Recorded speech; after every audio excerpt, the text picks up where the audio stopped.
نحمده ونصلي على رسوله الكريم اما بعد فاعوذ بالله من الشيطان الرجيم بسم الله الرحمن الرحيم رب اشرح لي صدري ويسر لي امري واحلل عقدة من لساني يفقهوا قولي۔ عام طور پر ہم سب کا یہ مشاہدہ ہے کہ ہر شخص کسی نہ کسی غم، دکھ یا مسئلے کا شکار رہتا ہے۔ ان مسائل کا حل کیا ہے؟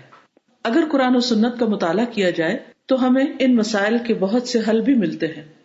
مثال کے طور پر نبی صلی اللہ علیہ وسلم نے رات کے وقت آنکھ کھلنے پر ایک دعا سکھائی اور ساتھ ہی یہ فرمایا کہ جو شخص اس دعا کو پڑھے اور اس کے بعد دعا کرے یا اپنے لیے بخشش مانگے تو اس کی دعا قبول ہوگی۔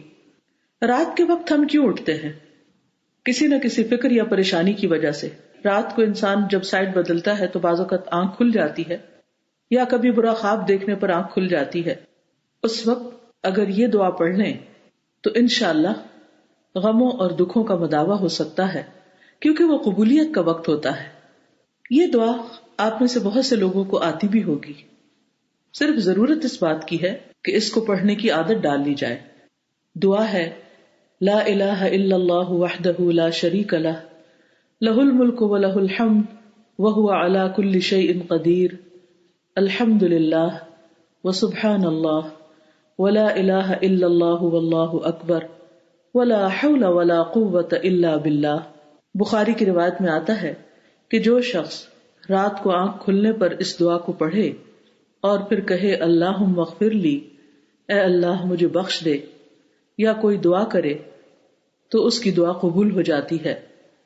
اور اگر وہ اٹھے، وضو کرے اور نماز پڑھے تو اس کی نماز قبول ہو جاتی ہے۔ ہم میں سے کوئی ایسا نہیں کہ جس کی رات کے وقت آنکھ نہ کھلتی ہو، جس کو دعا کی قبولیت کا شوق نہ ہو، جو کسی مسئلے کا شکار نہ ہو۔ اس لیے رات کی ان گھڑیوں کو غنیمت جانیں، اس دعا کو پڑھنا نہ بھولیں۔ اللہ تعالیٰ آپ سب کا حامی و ناصر ہو۔ السلام علیکم ورحمۃ اللہ وبرکاتہ۔ وآخر دعوانا ان الحمد للہ رب العالمین۔ سبحانک اللہم وبحمدک اشہد ان لا الہ الا انت استغفرک واتوب الیک۔ السلام علیکم ورحمۃ اللہ وبرکاتہ۔